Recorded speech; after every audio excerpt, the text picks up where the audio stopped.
maanta waxaa loo fadhiyaa kalfadhigii cuslaa ee carabta iyo sidoo kale dalalka muslimiinta isugu imaanayaan oo meesha waxaa fadhiya turki feri wax xasaasi waaye kulanka haddu socdaa annaga dhan indhaha waxaa ku wada heenaa waxa ka soo bixi doona kulanka laakiin maanta waxaa rabaa taariikh xasaasi ah inaad dib idiin xasuusiyo rabaa taariikhdan oo markaa hadda idinka sheekayo allale ay dhihi doontiin caawa warkaasaa rabaa carabta inay soo saaraan hadda ka hor carabta 3 qodob oo yaab leh ayay soo saareen 3 qodob oo yaab leh 3daas qodob maanta ma soo saari doonaan 67 ma dhoweeya waayahay marka kulankan waa xasaasi kulley hadda madax badan hadashay al-Sisi hadlay oo hadda soo dhageystay kii Mahmoud Abbas hadlay waxa kaloo hadlay Erdogan hadlay waxaa dhiman kii Pakistan iyo Iraq iyo dal far badan meesha fadhiyo oo kulley way qudbeen doonaan hadalay jeedin doon waana live hadda Al Jazeera hor fadhisid xaka kicin qudbooyinkan ay soo jeedinayaan kadib qola la wada galaya waa la shiraaya qodobo inay soo saaraan way muhiimada qodobada waxa ku jira lagu leeyahayba in carab ma qaan isku raaci doontay in kale carab waa kadeed qaarkood waa madax adeegiin qaarkood iga kala shakiyo macna laakiin qodobada waxa kamid noqon doono in ay sameystaan urur sida NATO oo kala ah oo Israa'iil hadee damacdo dal carab ah inay weerarto ama gantaalkeed uu ku dhaco carab oo dhan ku shamuumeyso sheeka noocaas ma soo saari doonaan arwa ka sageesin ma saayashan caaw way aydi xasuusiyo 1967 ku 1967 carab shirta carab waa shirti waa isku imaatay waxa la isugu imaaday Khartoum taariikhdan waa xasaasi carab markay shirti 3 qodob ay soo saareen 3dan qodob iga dhigeyso meel ku qoro arwa ka caawa geesinimadii 67 ee qodobadaas ku soo saareen caawa carab hayelato salaana u saari doona qodobada waxa kamid ahay in aanan balla aqoonsanin wax la yiraahdo Israa'iil iyo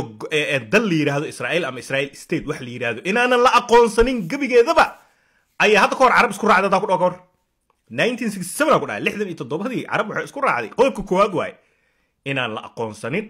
dhulkan hadda Israa'iil ay degan tahay dhul carab ama Falastiin loo aqoonsado hadda ka hor isku raaceen kadibna beeci way ka baxeen waa tii dalal fara badan oo carab ah marka dambe ay aqoonsadeen Israa'iil inay tahay state jiro ee aqoonsan hadda ka hor marka qodobkaas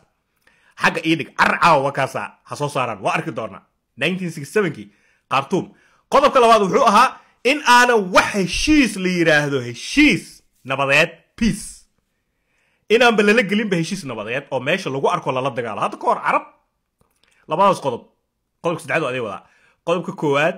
oo ahay inaan la aqoonsanin wax la yiraahdo Israa'iil qodobka labaad oo ahay inaan nabad la fariisanin wax nabad la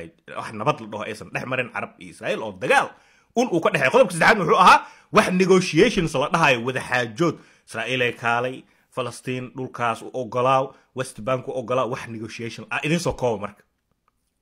saddexda qodob had koor ay soo saareen aniga caaw meel u fadhiya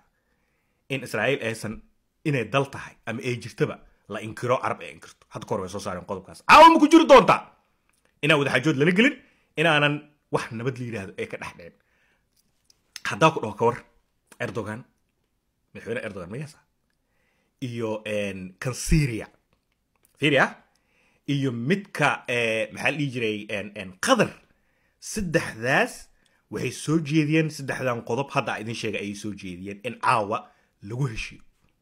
dada diidi doono Sacuudiga inay diidi doonto ani ila tahay Masar inay diidi doonto ila tahay Lubnaan inay diidi doonto ay ila tahay carabta dhaxdooda marka khilaaf kulli arki doona waayay taas oo ayaysa Soomaa intaas indhaha ku hay saddexdaas qodob 1967 ay soo saareen ma soo saari doonaa way caawa taas horta wax meel u fadhino irih xagee dhig NATO carab oo NATO samaysanayso allo caawa ma ku soo daraan qodobkaas waa xasaas sababta fiiriya meesha NATO hadii caawa qodobka NATO carab inay ku midowdo barnaamij NATO oo kala ah oo ah Israa'iil hadda dal carab lugtaada gelisid anaga dhana kugu soo shimuumeen macnaheeda ilaa NATO qodobku yala wuxuu yahay hadii dal NATO la taabto NATO dhana dagaalka geliso carabna saasa la leeyahay caawa heshiiska ay ku jirto yani ay ku soo dari doonaan laakiin sheekada meesha iska qaban la idin sheega Israa'iil goor horeba Lubnaan ay ku jirtaa taangiyadeeda diyaaradaheeda balaayadeeda ciidamadeeda boqolaal ah ay gudaha ugu jiro Syria soo dal carab oo xor ma aha hadhe ama dagaal ka socdo ogaay laakiin dhul 39 adi 40 kilometer dhul gaarayo hadda Israa'iil ay xog ku haysata lubnaan dhinacay ugu jirtaa marka haddii caawa qodobka nato lagu dhawaaqo micnihiisu waxaa waa dagaal furanba waa dagaalka waa maadaama already ba israa'iil ay jigta iyo jugta ku hayso dalal carab ah oo syria ay ka mid tahay oo lubnaan ay ka mid tahay oo ciraaq habeen walba diyaaradaheeda dul maraan saas ayayba dagaalka uu bilow ku yahay markaasay sheekada macaanaanaysaa qodobkaas ma ku jiri doonaa war adduunkii oo dhan ciyaar ma ah adduunkii oo dhan maanta wuxuu indhaha ku hayaa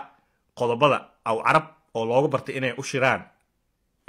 carab waxaa lahaa waxay ku heshiisaa inaysan heshiin Arab agrees to disagree weligeed la dhihi jiray maanta ma tiya noqon doontaa mise dalalkan carabta ahayn oo laandheerayaasha ah sida Pakistan iyo Turkey ayaa wax ka bedeli doona oo carabtan darbaash ku dhufan doona caawa qodobo xasaasi ah oo adag soo saar dhihi doono bal meesha ku dambayso arkeenaa ha seexanina inta Facebook igala socoto post by post inshallah